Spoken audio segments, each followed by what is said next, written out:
ริญพรเช้าวันที่26กุมภาพันธ์นะวันนี้หลวงปู่ออกมาพบปะญาติโยมแล้วก่อนจะเดินทางกลับทำภารกิจชั้นเช้าเสร็จก็จะเดินทางกลับไปสิกขาสกลนครเนี่ยเรื่องพี่น้องญาติโยมก็มารอส่งหลวงปู่อยู่วันนี้นะมาส่งหลวงปู่กลับสกลจะได้ลงมาอีกวันไหนก็ไม่รู้แล้วเนี่ยหลวงปู่เดี๋ยวคุยกับหมอก่อนสาธุสาธุหลวงปู่เป็นนิ่วอยู่เนี่ยไม่รู้จะได้กี่วันเนี่ยถ้าหมอเรียกมาเร็วก็น่าจะได้มาเร็วอยู่มาตอนนี้ยังไม่เป็นเยอะแต่ก็เป็นทั้งสองข้างถ้ารอให้เป็นเยอะค่อยรักษาเนี่ยก็อาจจะนานนะเดี๋ยวหมอเขาประเมินผลก่อนจะฉีดยาหรือจะยิ่งเลเซอร์ก็ได้หรอยิ่งย่ำเลยเครื่องเขาตายย่ำนั่นเนาะเครื่องตายก่อนขอโอกาสสักพออย่างเงี้ยปุ๊บมัน3 เดือนไหมเจ้าค่ะจะหายรอบไม่รู้ว่าเขานัดสลายนิ้ววันไหนถ้ามาเร็วก็น่าจะได้มาเร็วหลวงปู่ขอโอกาสนะเจ้าค่ะหลวงปู่เป็นนิ้วอยู่ที่ไตทั้งสองข้างเลยหลวงปู่หนูฟังทำหลวงปู่บ่อยๆเลยเจ้าค่ะหนูสั่งเทปหลวงปู่ไปด้วยนะเจ้าค่ะหลวงปู่ธาตุขันแข็งแรงนะเจ้าค่ะหลวงปู่มาอีกบ่อยๆนะเจ้าค่ะว่าวเป็นเลยว่าวภาษาหมู่ฟังนำบุรุษเหลืองเลยปู่ฟังหนูรู้เรื่อง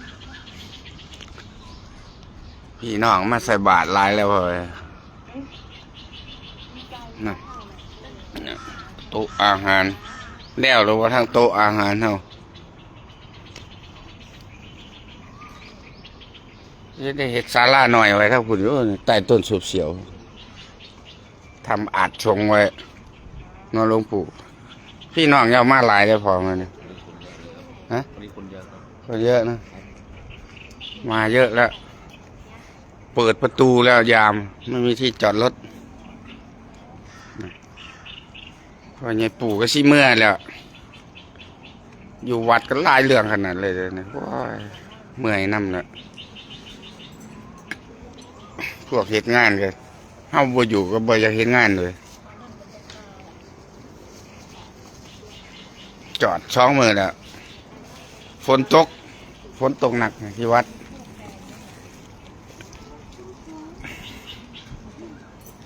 พอไงปู่ยิ้มแล้วบ้านบ่มใบบุญ88/121เมื่อวานนี้181/14เมื่อวานให้ไปฉันข้าวอยู่บางนาวันนี้เหรอ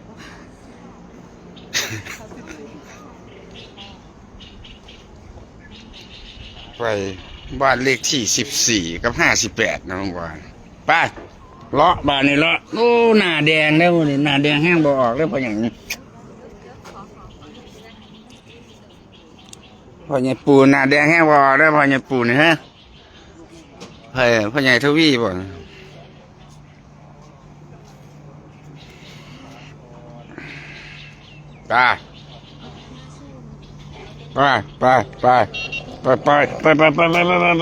ครับดีๆครับบ่ดีบ่ได้เด้อโอ้ลมแห้งเลยวะลมเย็นส่งท้ายวะพ่อใหญ่ปู่นะฮะส่งท้ายพ่อใหญ่ปู่สิเมื่อเนี่ยน้ำลายเฮยเยอะครับมาดีๆครับบ่ดีบ่ได้เด้อครับมาเร็วๆนะแม่โอ้ยสาจะมาหอดใจเลยนี่มาเร็วๆโอ้ลมเย็นตะเศร้าใช่ไหมฮะฝนตกไปบางหน้าก็ฝนตกวันกลับมาหัวนี่ก็ฝนตกมาจะใส่ราชพฤกษ์บอกไกลเขาได้สนุกไปลาดไฟเจ้าอยู่พอลาดพฤกษ์เอสเตล่าเลยเจ้าจะไปอยู่ป่ะปู่ไปเอสเตล่าป่ะ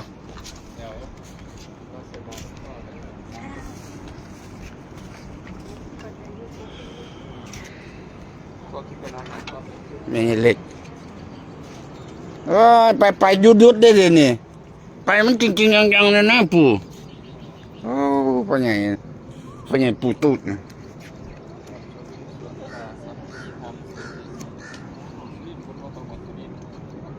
ตกไฟไหม้สุรินทร์ข้างแทงระเบิดเลยพอจริงๆว่าเราเป็นตะแพงเลยเถ่าเนี่ยปู่ไปเซเบิลหรอวะพวกนั้นรถคันนี่เขาเห็นอยู่ใส่เหมือนนะว่าแม่นเขาเห็นแตะมือแหลกว่าคันนี้ฮะ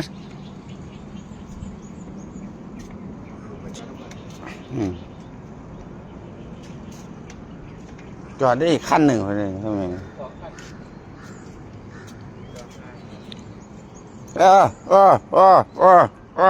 ขับไปใส่นอคือหันไปใส่รถเบนซ์นะวะหันไปหารถเบนซ์ขั้นนี้แล้วเนี่ยฮะ5574เนี่ยก็คือหันมาหาขั้นนี้เลยนะตะปูตุ้นเมนนั่นเนี่ยตะปูตุ้นเมนนั่นเนี่ยตะปูตุ้นเมนนั่นข้างขึ้นหนูตาเนี่ยน้องพนกแพงอีพอขึ้นหนูตาแพงหลายแพงอีปูแพงเราหลายเลยอีตะปู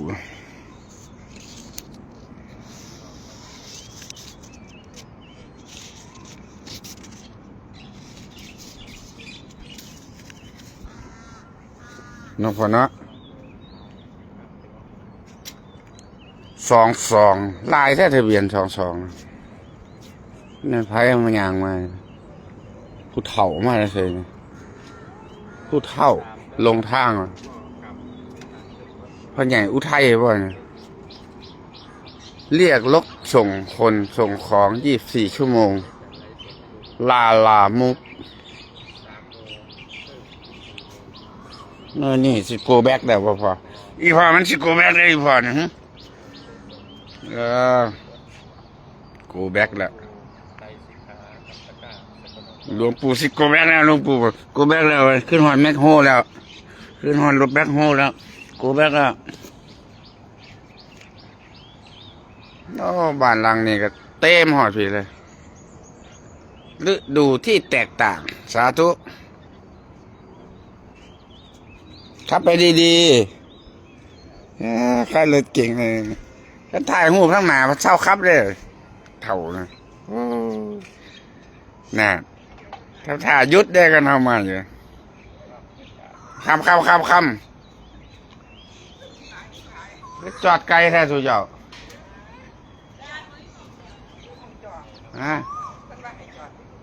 ว่าอีตอนนี้ปลูกน้ำลายเฮยหนึ่ง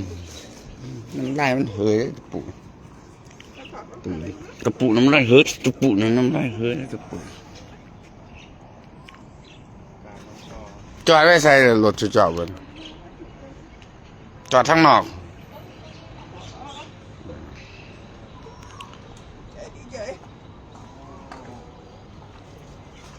ย่างมากเลย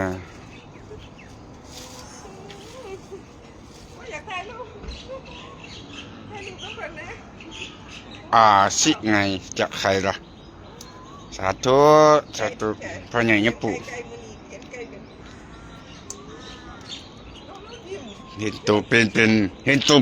ลยวะตะปู่ฮะโอ้มือแขนเพื่อนโอ้ยอย่าฟ้าไปโอ้ยอีตาเนี่ยปู่เอ้ยบอกเป็นเนี่ยปู่วะเนี่ยบอกเป็นเนี่ยปู่เป็นเนี่ยปู่เลยแล้วเป็นเนี่ยปู่เลยอยากได้รูปนี่นะขอได้ปะค่ะโอ้ยถ่ายเอารถ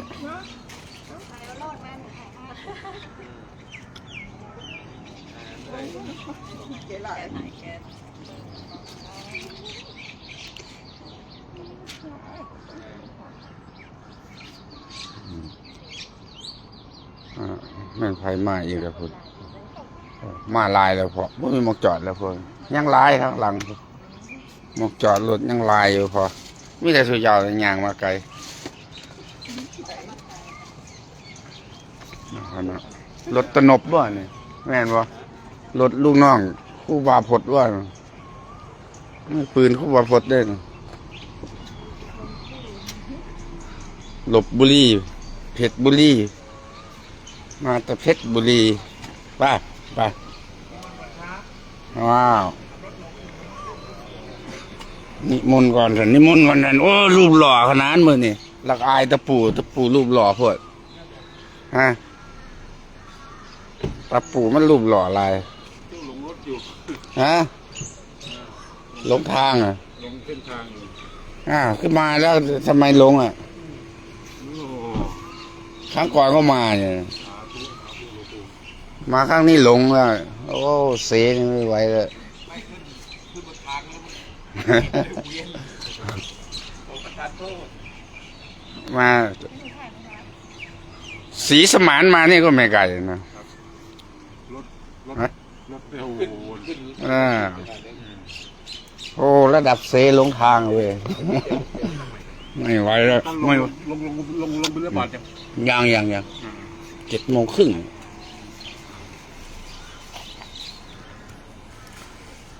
เอาไปขึ้นโต๊ะไว้ก็ได้เลย ถวายตรงนี้ได้หรือว่าไปขึ้นโต๊ะ ขึ้นโต๊ะเลย ขึ้นโต๊ะเลยนะครับ เอาดอกไม้ถวาย ดอกไม้ถวาย นี่จะ ดอกไม้ โอ้พ่อใหญ่ปู่เอ้ยห่านให้เลยนี่โอ้ยยุ่งหน้าเพิ่นวะเอาสันหาเปาสันแค่ว่าบ่ยุ่งหาเปานี่หาเปาให้พ่อดูบ่นี่เอวังโหตุเอวังโหนตุเอวังโหนตุสิทธามัตถุอิทังพลังสิทธิกิจจังสิทธิกัมมังสิทธิลาโภชัยโยนิจจังเอวังโหนตุบอกกับประโยคฝากไว้ด้วย ครับเดี๋ยวจอดรถตรงนี้ พ่อใหญ่เนี่ยปู่เอวังโหนตุ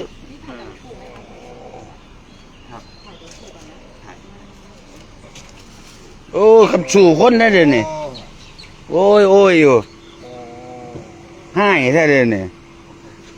อีตะปูนะมันให้เก่งขนาดนี้ให้เก่งไอ้สิบอยู่น้ำเพิ่นนะเพิ่นให้เก่งไรให้ครูบาบ่อยู่น้ำเด้ให้ครูบาบ่อยู่น้ำเจ้านี่ครูบาบ่อยู่น้ำเจ้าเด้ ขออนุญาตหลวงปู่ครับ นอวว่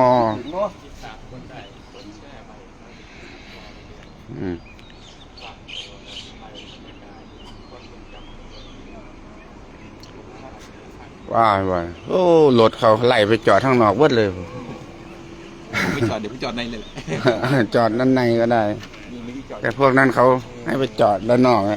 จอดด้านนอกนะคุณมาหาปูเฮ้ มาปูคิดถึงปู โอ้บ่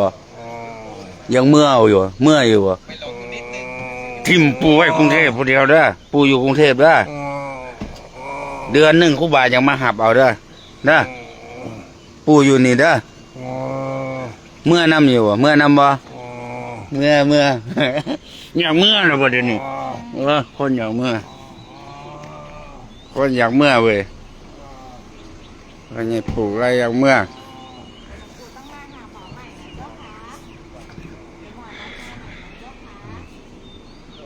เพราะจอดรถไกลเลยย่างมาแต่ไกลไปเขาเมื่อห่มผ้า คือเด่นไม่ค่อยอยากครับหลวงพ่อไป ห่มผ้าไปห่มผ้าบินบาทวันนี้ไป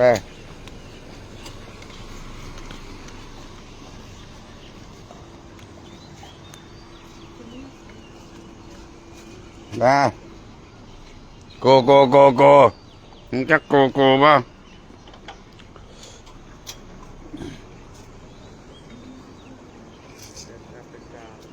โก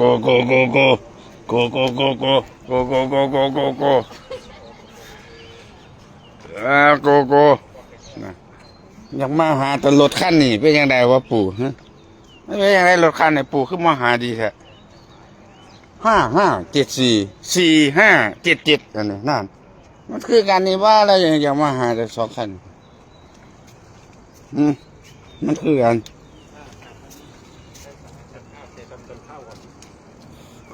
พวกนั้นเขาไล่จอดอยู่ข้างนอก จอดอยู่ด้านนอก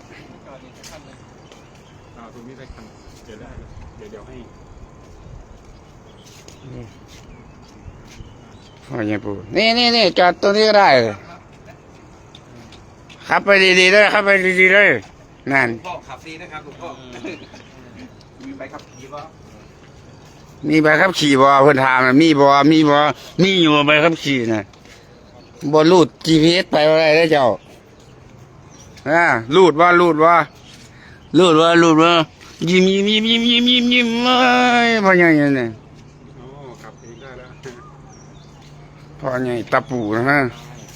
ตาปู่พ่อใหญ่นั่นเห็นเด็กน้อยบ่ได้เด้อบาดนี่เห็นเด็กน้อยบ่ได้เด้นี่ข้างเห็นเด็กน้อยบ่ได้เด้อเจ้าเนาะไปเมืองห่มผ้าเข้าไปห่มผ้าก่อนสันเข่าก่อนฟิตอาหารในหลวงปู่ก่อนเปิดประตูหน่อยไปสันเขาบ้านเนี่ยตอนนี้ปู่จะนี้ปู่อีพ่อเราเป็นนี้ปู่อีพ่อสันเขาอยู่วะสันเขาเราวะวันนี้เมื่อคือบ่เมื่อทิมไว้กรุงเทพแล้วจักเดือนหนึ่งอย่ามาเอาเด้ออยู่บ่อยู่ก็หมอเด้ออยู่พ่อใหญ่ลอยจิตตะข้างบอดีสันเข่าปะ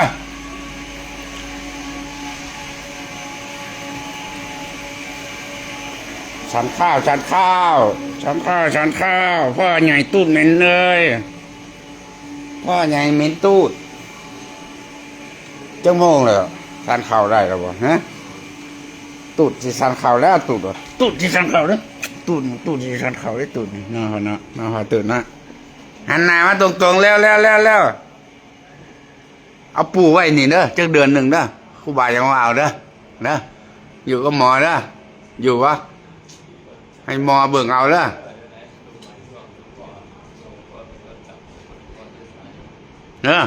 ปู่อยู่นี่จักเดือนหนึ่งเด้อแล้วสิลงมาเอาเด้ออยู่ได้ปะฮะ เดี๋ยวฟิตอาหารให้หลวงปู่กันนะเจอจังเลย